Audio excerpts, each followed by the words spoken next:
Are you okay there, Shannon? Good.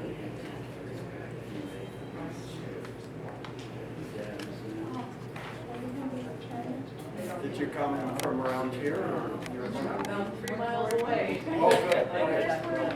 This was better turned out than our 1 degree though. It went That was very cool. It's Probably better in the evening. Yeah, not many people. I've never done that, I would not do so. Tuesday. We still annoyed at Janet At least we had some gin. taking off. Good turnout. 6 to 8.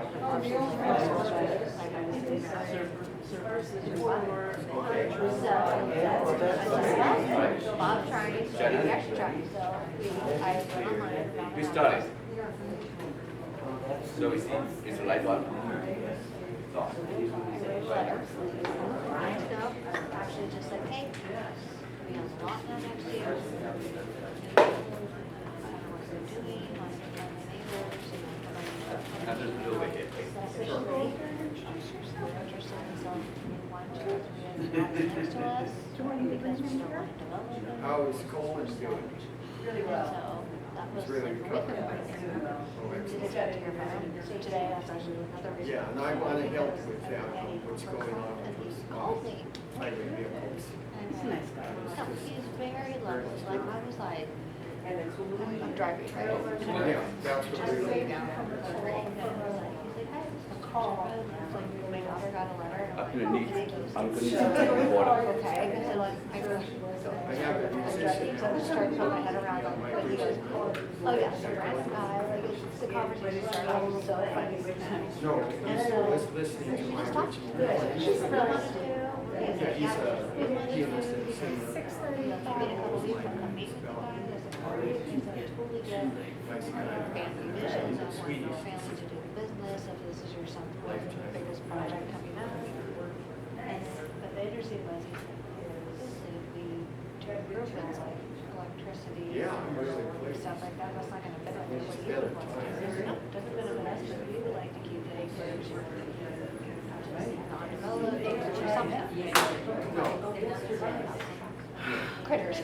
So, Used to actually listen to Anyway, people. it was so interesting. Factual. So chatting. Actually, that's probably like 2:40. they have EPA.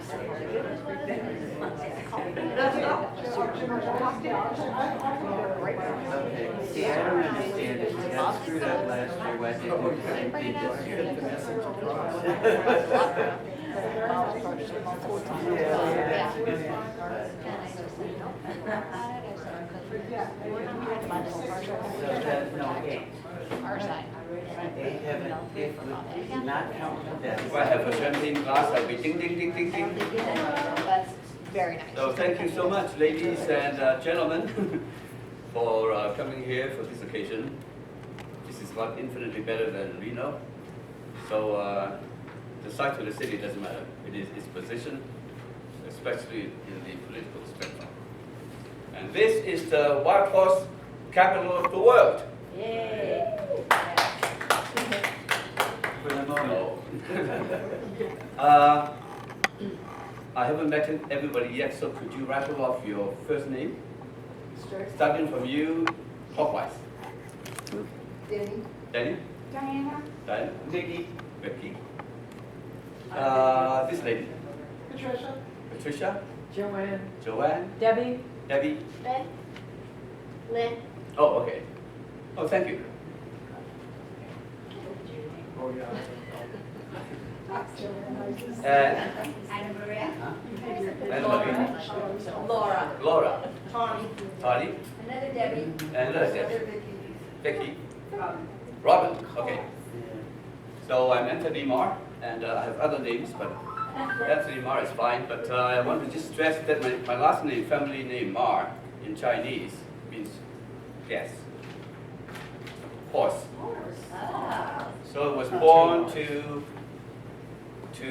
honor my name, I guess. So I'm not going to give up on my name, and therefore I will never give up on a horse or a bells. And my middle name means beautiful life, and I have a book by that title. in case you're interested, my entire life. From my birth in 1944 until 2016, and lots of things have happened since 2016, so it's up for a second edition.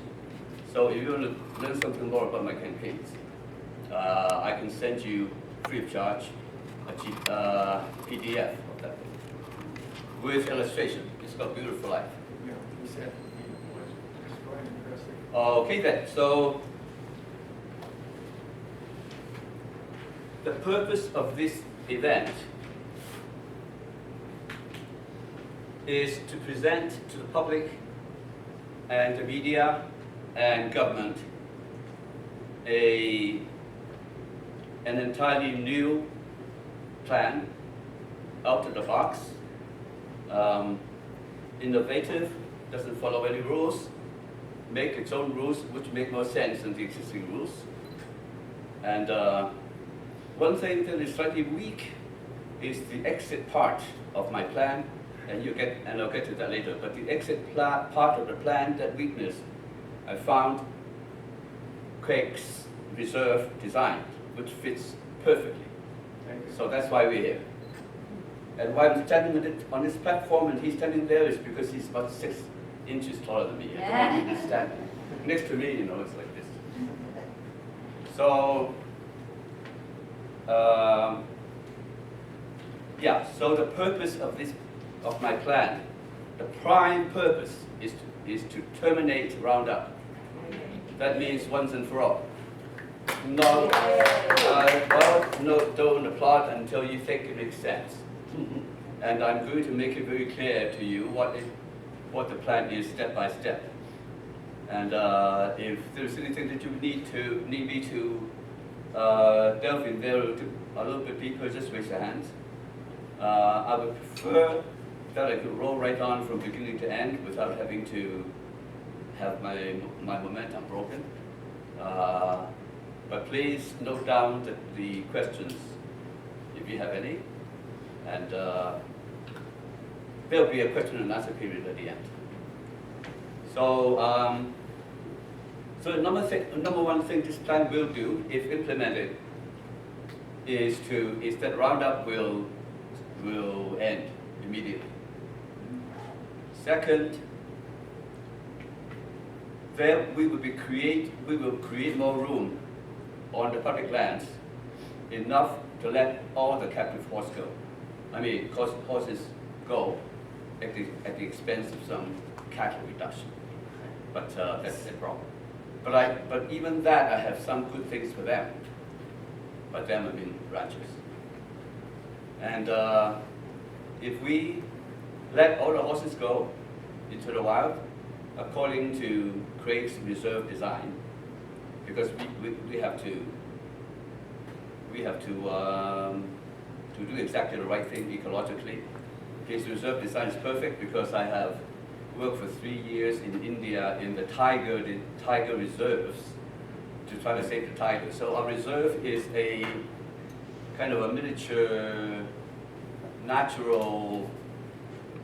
Reserve design. Yeah. Oh, okay, yeah. Okay, this is the important document. Craig's reserve design. Yeah. Right here, there's a special place for it. Yeah, I submitted that to the BLM for funding, so you'll see when I submitted. You did it? Yes. I didn't even know about that. So, so I get a cut out of that. Just joking. So, okay, let me just start off from the beginning of giving you enough of a little teaser that, you know, this is what's going to happen. And besides, I'm going to point out one more thing, and that is that without even trying, by doing what we want to do, without even having any idea of money, the BLM, my program, will save $120 million to $140 million a year. Right now, they're pouring all this money into locking the horses up. So we're going to liberate the horses, and we're going to liberate the money as well. And that money will be easily applicable to far more meaningful projects like habitat restoration, starting of his reserve design, and all kinds of other things. But before I get into that, I would like to first of all give Craig he's got a speech which lays a very firm scientific background to the entire wild horse scene. And that would give even more reason for us to try to give them what they deserve and what they have evolved to be.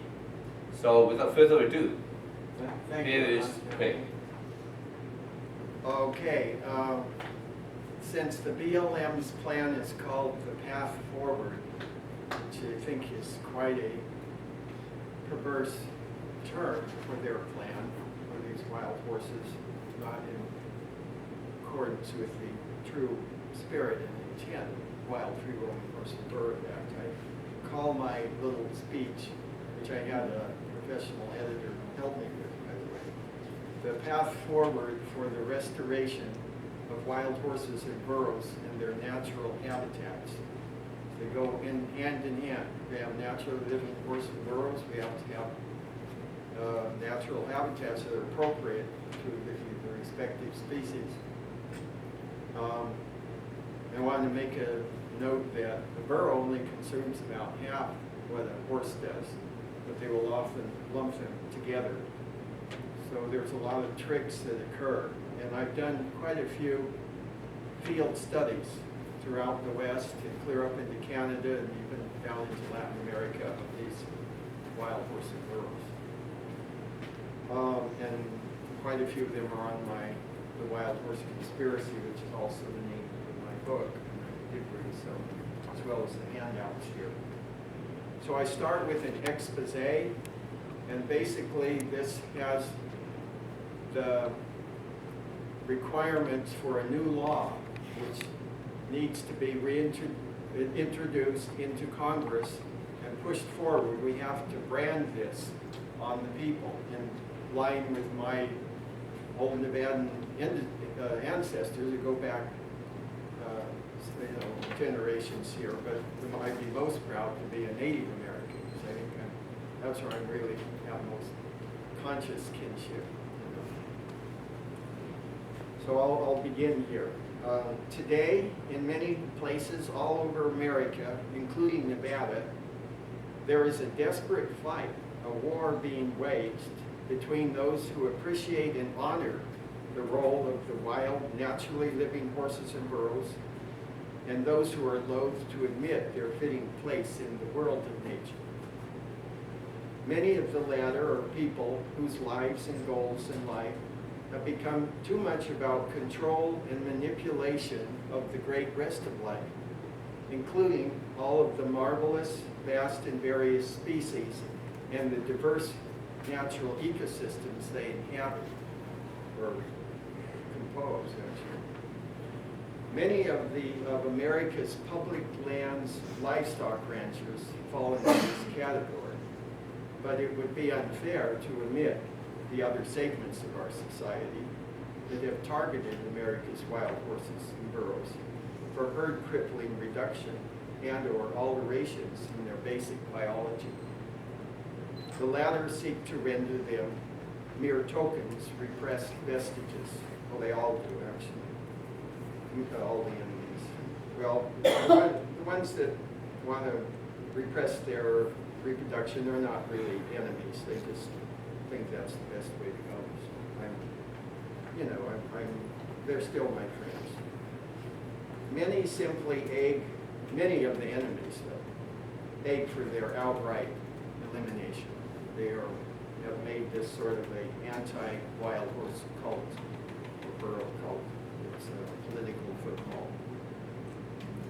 So many of these people are, as the saying goes, so full of themselves, and they seem to have lost touch with the most important human capacity, the basic humility to admit, I'm missing a tooth here, so in my pronunciation, the basic humility to admit one has yet much to learn and much improvement to make. They need to ponder a Lakota greeting, one inclusive of horse and burro kind. Mita Kuye Oyasi.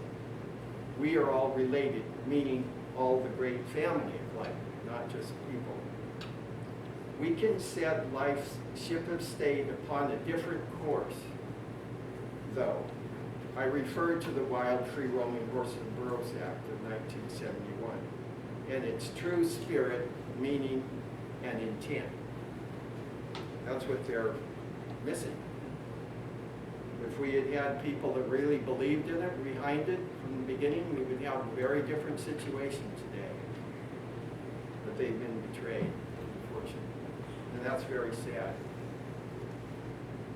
Signed with a glowing send-off by President Richard M. Nixon, this noble and unanimously passed law was and remains a quantum leap forward for humanity, morally and spiritually, as well as ecologically. Because it shows that people can truly care about the beings who share this wonderful earth, but are present in slightly different looking bodies and fill slightly different roles within the great community of life. Horses and burros are highly evolved, anciently rooted and long-standing presences in North America. Here, not only their species, but their genus and even family have inhabited and been positively integrated for millions of years, dating back nearly to the close of the age of dinosaurs. And the plain fact is that we so-called civilized humans wouldn't be where we are today were it not for our several thousand-year partnership with horses and burros. Which leads me to ask, isn't it high time we humans do something truly good for them? And what better gift of repayment could we possibly give than to restore them to their rightful land and freedom? And that was the real purpose of the Wild Free Roaming Horse and Burros Act. To learn how to share. People have to learn how to share.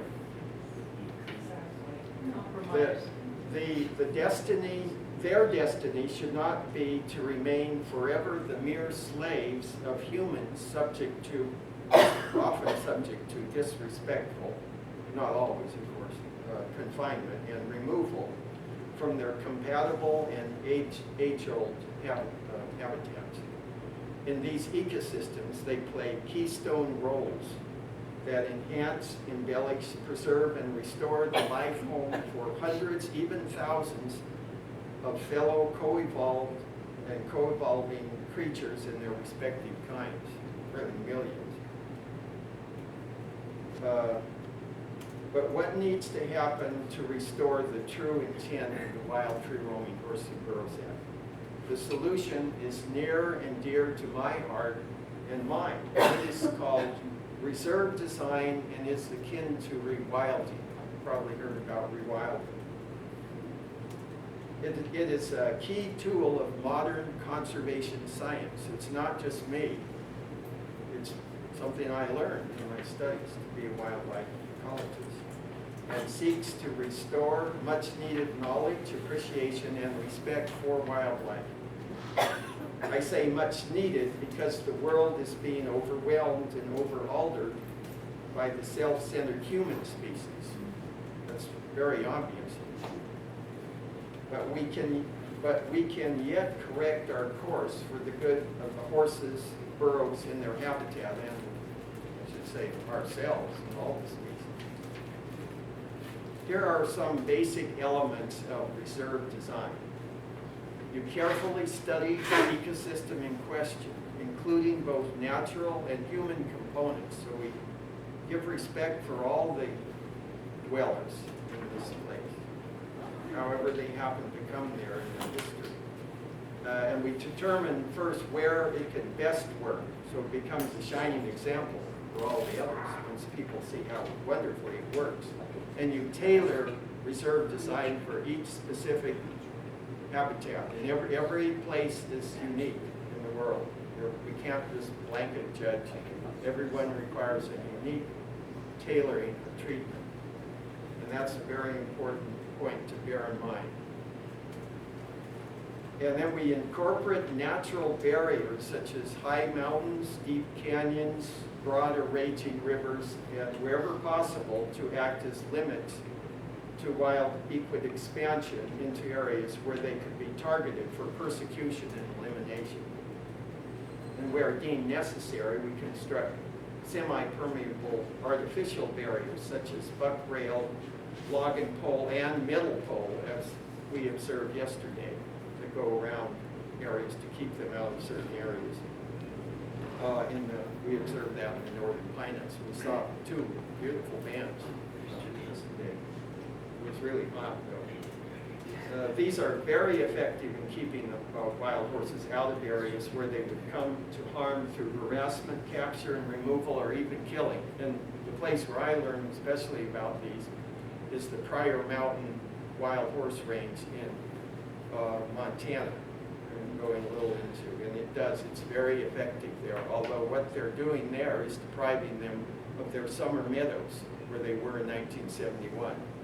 And that's the Custer National Forest that's doing that. It's not right. And I can be specific on all these points because I have years of experience in going around. Oh yeah, I knew and worked with Wild Horse Annie in the initiation of the law. So she had me give talks like this to schools, public, and meet with reporters. So I was in at the groundwork of the wild horse law. That's why it means so much to me. Plus, I grew up on a horse here. I rode all around. I just grew to really admire, and I believe my mentor was my horse, Poco. I still have a special connection with Poco. He's a wonderful being. So, and this is another one that's key to the reserve design concept, is you establish buffer zones around each wild equid reserve with the cooperation of local landowners and government agencies at all levels. This would protect a core area, very important, a core area within the reserve that would be left alone and highly safe for the wild horse and burros and their families. You would not have plunder, removal. That would be their sanctuary to guard the true core population. That's a very major concept of reserve, true reserve for any species, plant or animal.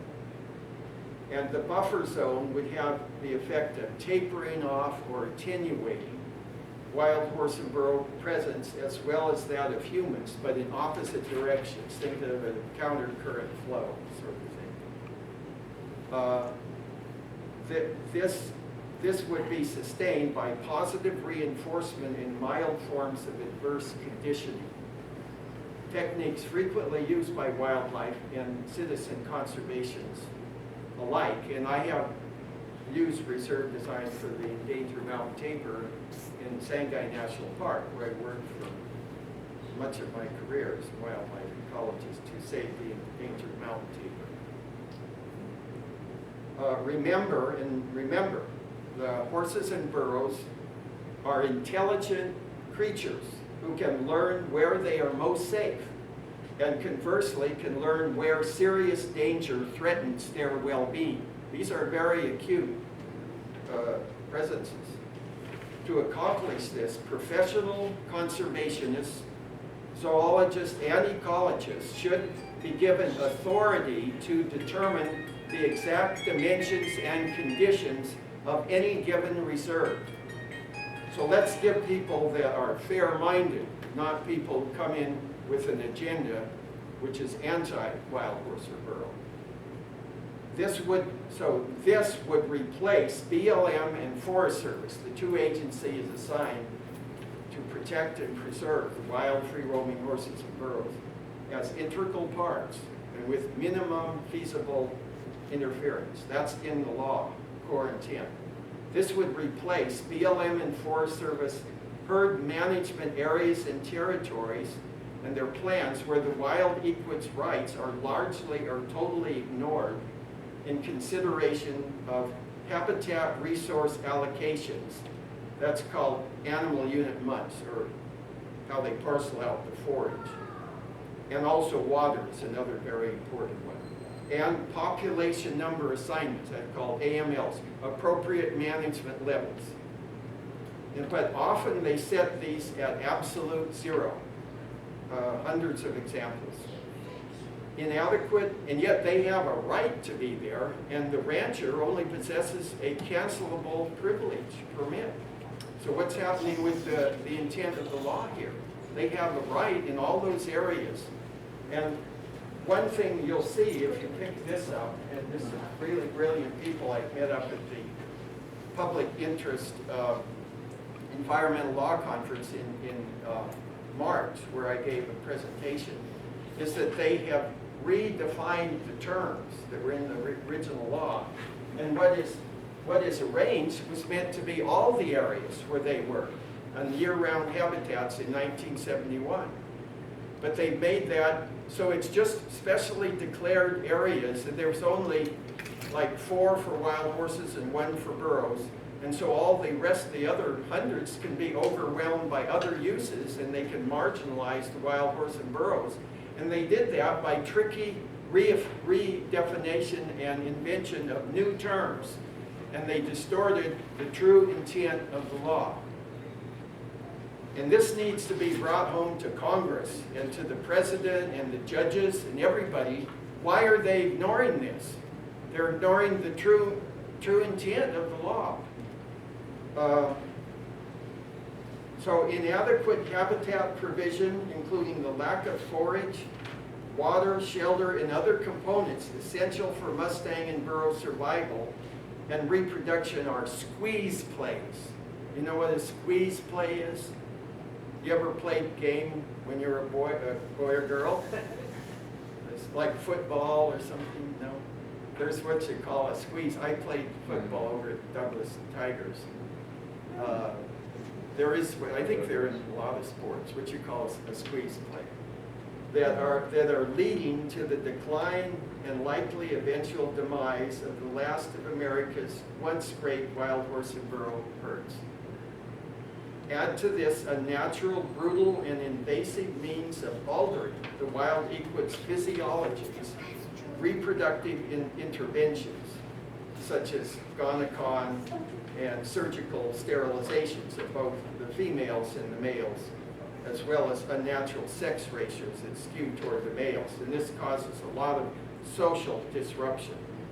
So, and plus, with the social disruption, you don't have the elder horses who are showing the young horses how to survive, because they have the knowledge of the phenology of the plants over all the year, where to go and eat them. And these animals have amazing instincts when they become naturally living again, including patchiness of grazing, where they leave certain areas to set seed. It seems to be innate. And I spent years of my life, for years I was like a professional student, and I went right up to becoming a candidate for the PhD, but I wasn't able to complete because they're at that British University, Durham. They required a large amount of money, and student loan was very disadvantageous, and ecologists, conservationists don't often get really good paying jobs, so I wouldn't compromise myself in that way. But I did basically everything for the PhD, so I became a candidate at that time. But you know what, I'm not that concerned about labels or degrees. I think they make people arrogant and full of hubris, and they kind of, you miss the point, which is truth, knowledge, effective, real effectiveness for what's good. You know. So another point, wherever possible, restore the natural predators of the wild horse and burros, such as pumas, bears, and wolves. However, it's not the only mortality factor to limit and they have intrinsic abilities to limit their population. That's why they're called climax species. If you study population ecology, you know what a climax species is. It's ones that tapers off its reproduction and its pressure in order for the good of their population and the habitat and which they depend on. And they are definitely climax species, and to disprove those who say they're not, they just wildly produce out of control, will destroy the world. Well, how did they survive all those millions of years? They've been here for millions of years, including North America, their main cradle of evolution. If they had been like that, they wouldn't be here. They wouldn't have been arrived here. And they're not that altered. The horse can quickly revert, and that's observed. People who observe the horse observe that they quickly revert to their wild type, what we refer to as the wild type.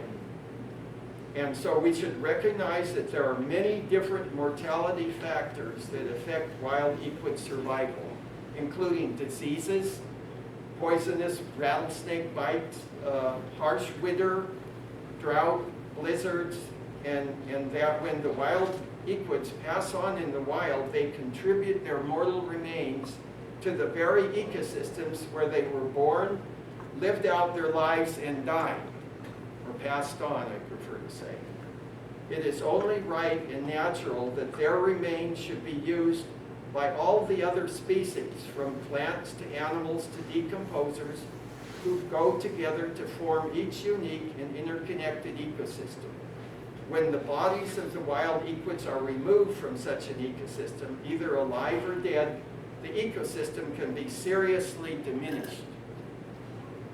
The Wild Free-Roaming Horse and Burros Act clearly states that the wild horse and burros are to be considered in the areas where presently found, I'm quoting now, and that should mean 1971 as year-round habitat, summer, winter, spring, and fall, as an integral part of the natural system of public lands.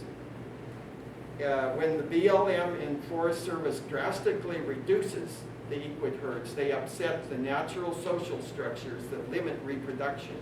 Those elder, in the band structure, the elder stallions and mares limit to a large extent the reproduction of their younger members, and then they have these elaborate rituals, often in the spring congregations, where they go and they interchange band members, and you have all that really wonderful social elaborate behavior. And I used to watch it over here in the Northern Highlands a lot.